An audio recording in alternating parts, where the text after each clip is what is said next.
think about this, because I'll tell you what it is that you need to do to be successful. Some of these things aren't so malleable, but others are things that you can work on. So I think the best thing you can do with regards to your conscientiousness is to set up some aims for yourself, goals that you actually value. And the Future Authoring Program helps people do that. And basically, it does a situational analysis it helps you do a situational analysis of your life more than a psychological analysis, I would say. And so the questions are something like, well, all right, you're going to have to put some effort into your life. And you need to be motivated to do that.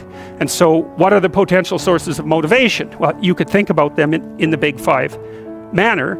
If you're extroverted, you want friends. If you're agreeable, you want an intimate relationship. If you're disagreeable, you want to win competitions. If you're open, you want to engage in creative activity.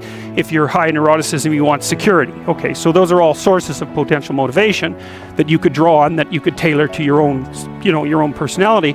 But then there are dimensions that you want to consider your life across. And so we ask people about, well, if you could have your life the way you wanted it in 3 to 5 years, if you were taking care of yourself properly, what would you want from your friendships? What would you want from your intimate relationship? How would you like to structure your family?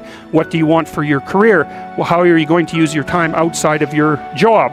And how are you going to regulate your mental and physical health, and maybe also your drug and alcohol use? Because that's a good place to auger down, because alcoholism, for example, wipes out, 5 to 10% of people. So you want to keep that under control.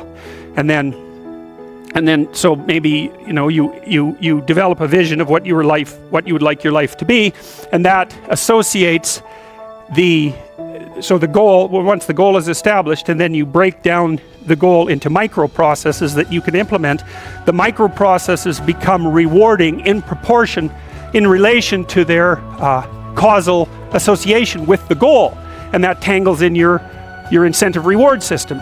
We talked about the dopaminergic incentive reward system, and that's the thing that keeps you moving forward.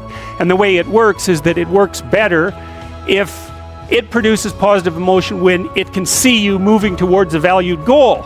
Okay, well, what's the implication of that? Better have a valued goal, because otherwise you can't get any positive motivation working out. And so the more valuable the goal, in principle, the more the micro processes associated with that goal start to take on a positive charge. And so what that means is, well, you get up in the morning and you're excited about the day, you're ready to go. And so as far as I can tell, what you do is you specify your long-term ideal. Maybe you also specify a place you want to stay the hell away from, so that you're terrified to fail as well as excited about succeeding, because that's also useful. You specify your goal.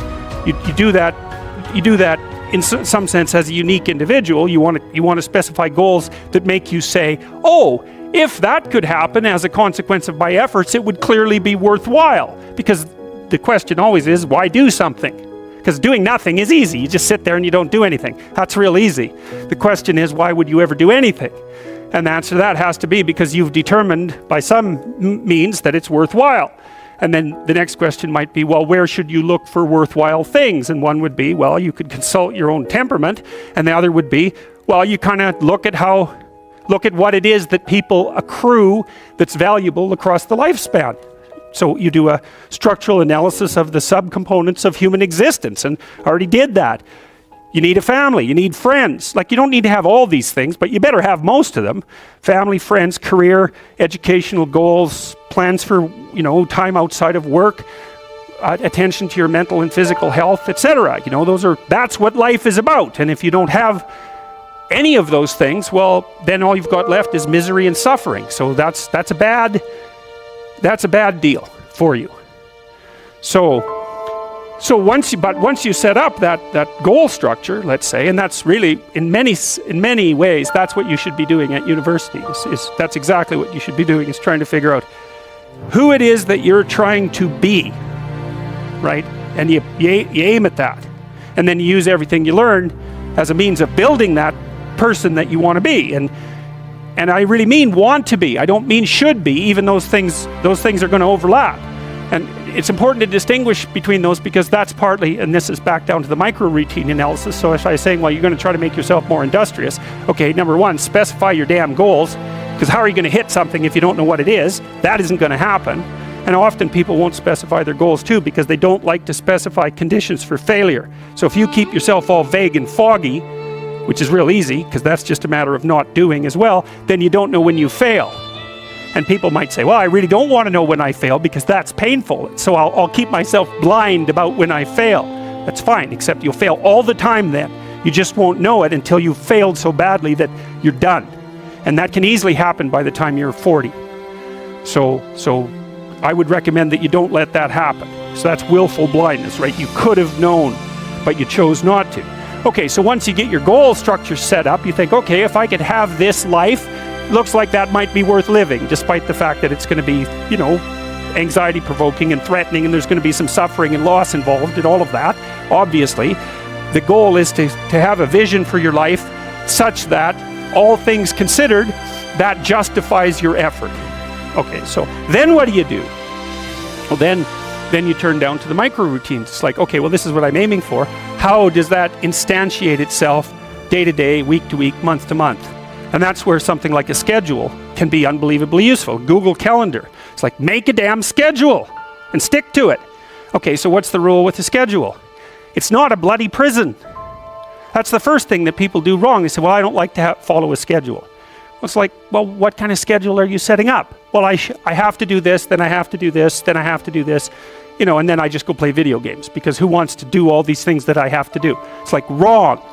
Set the damn schedule up so that you have the day you want. That's the trick. It's like, okay, I've got tomorrow.